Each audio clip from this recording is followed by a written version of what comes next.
right, hello everyone. I hope you can hear me.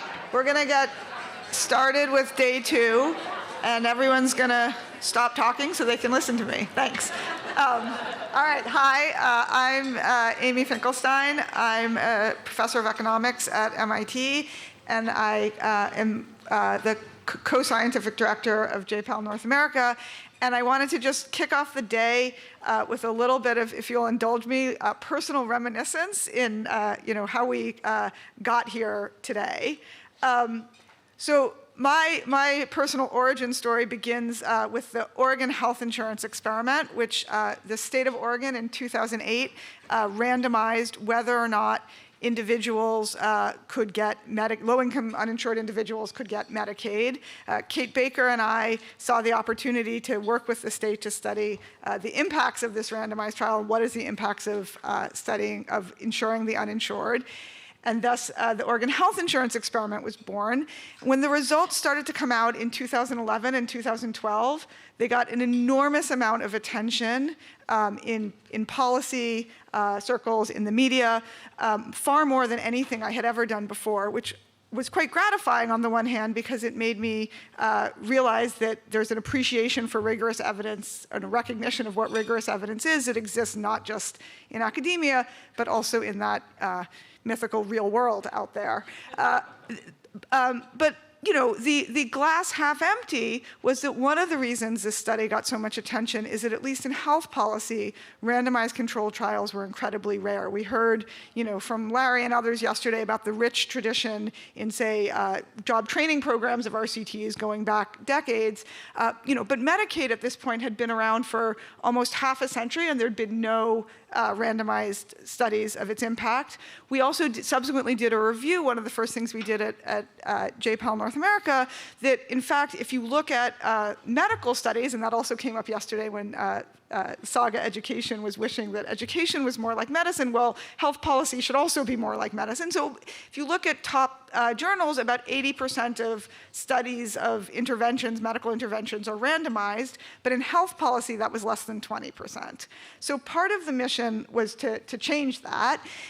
But the other key motivation for me that came out of the Oregon experiment in wanting to do something to make these randomized trials more the norm rather than the exception was the fact that I was extremely fortunate when I got this opportunity to be surrounded by a group of people who had a lot of experience doing randomized trials. So when this came out in 2008, at that point, I was a reasonably experienced researcher. I had tenure. I thought I knew what I was doing. But what I discovered when faced with the randomized trials, there were all kinds of consequential, real-time decisions that had to be made. Some of them, intellectual decisions about, trade-offs of different ways of, maximizing power. Some of them just purely, but incredibly important logistical and operational decisions. And I was really fortunate because I was at MIT that I had colleagues like Esther Duflo and Ben Olkin who were running JPAL Global, who I could bother for advice. I was also really fortunate that as an undergrad, I'd taken a class with Larry Katz, who, as you know, had done the Moving to Opportunity experiment, and I could take the tee up and ask him.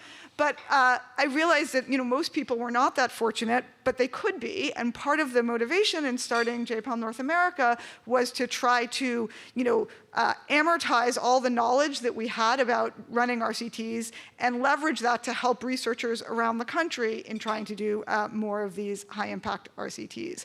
And so I should say, that the impulse was let's start something to make it easier to do high-impact RCTs and to translate those into evidence. How exactly to do it was kind of obvious that we should look to JPAL, given all the help that I'd gotten from JPAL on the Oregon experiment, as well as just the incredible organization that Esther Abijit and Ben had built, in running randomized controlled trials and disseminating evidence around the world. Why not do it here domestically as well?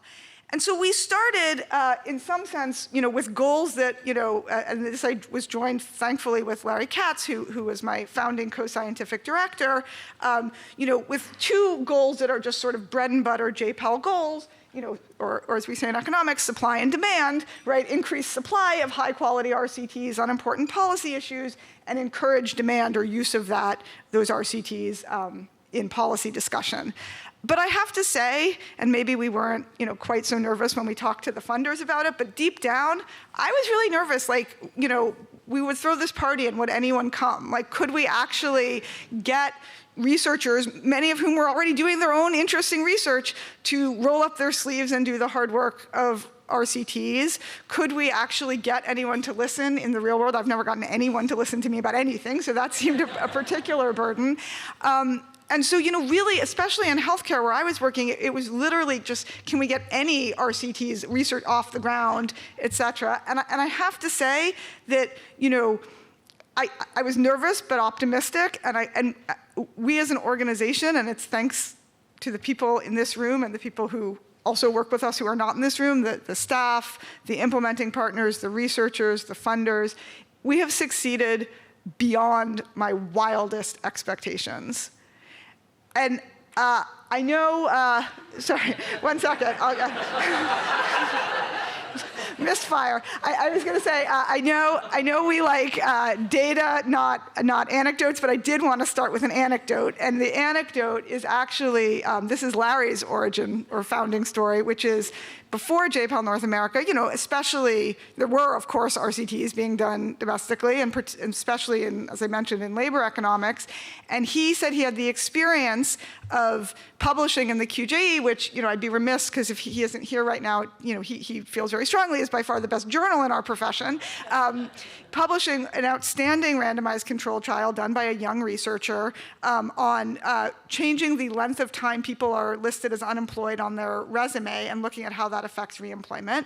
It was, Marianne talked yesterday about the tension sometimes between doing work that's academically successful as opposed to, making an impact in the real world. This was both academically really important. This was a junior researcher publishing a paper in a leading journal, and it made a huge impact in policy discussions. And yet, and sorry, here was the misfire, Larry said when he talked to this young man, his reaction to this incredibly influential and important study was, I'll never do another one, right?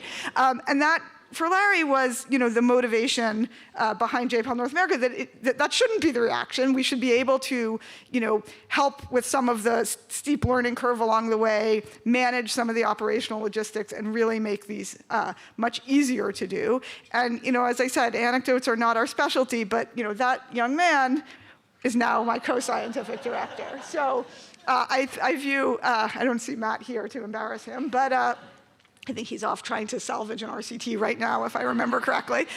But I think, not only am I thrilled to have Matt, who's a wonderful colleague and collaborator now, stepping in after 10 years to replace Larry as co-scientific director, but I think the fact that he went from I'll never do another RCT to actually doing one. Actually, his first one was with me, and I don't see her. Where's Laura? Laura Feeney, who at the time was our research manager and now is the co-executive director of JPAL North America. He then went on to lead our Work of the Future initiative, and let's just say he'll eat those words. All right.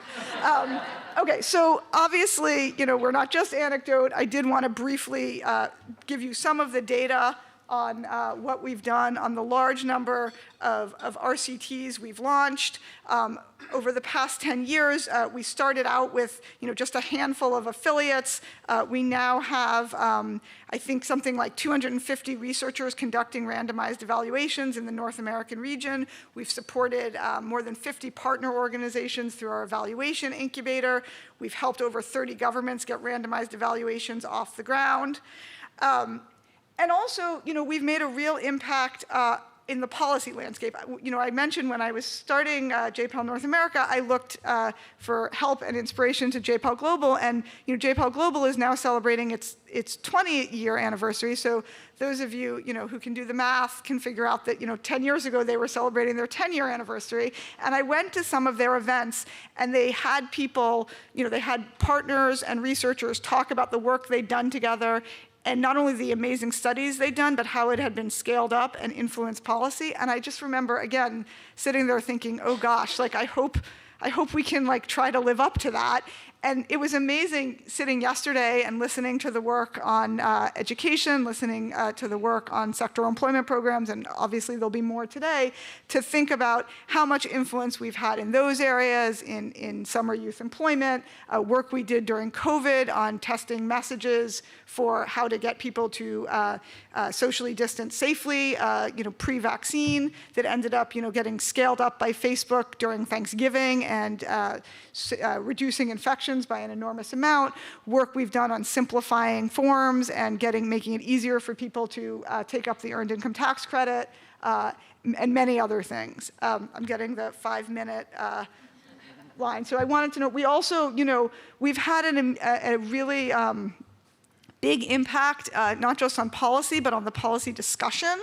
And sometimes I think that's, as important, because in addition to the one-time, wins of, wow, something that we've found effective, gets scaled up, educating more broadly that you should be looking for that evidence, and that people are writing not just about, what policies should be done, but what is the evidence behind them, I think is a really important part of the process of building a culture of evidence with researchers, with community members, with policymakers, with all the stakeholders that we were talking about yesterday during the award ceremony.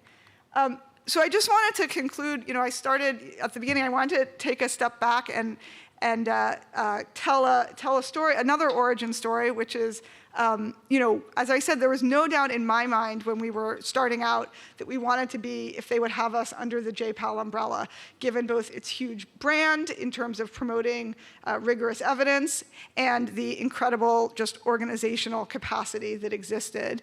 But I will say at one of our very first attempts to raise funding for J-PAL North America, Marianne Bates, who became our first executive director, and I went to the Sloan Foundation in New York City, and they had a problem with us being under the J-PAL umbrella. They said they didn't like the name. Why J-PAL? And I explained the great brand, the wonderful organization. No, they said it was the name they didn't like. And I was like, what's wrong with J-PAL?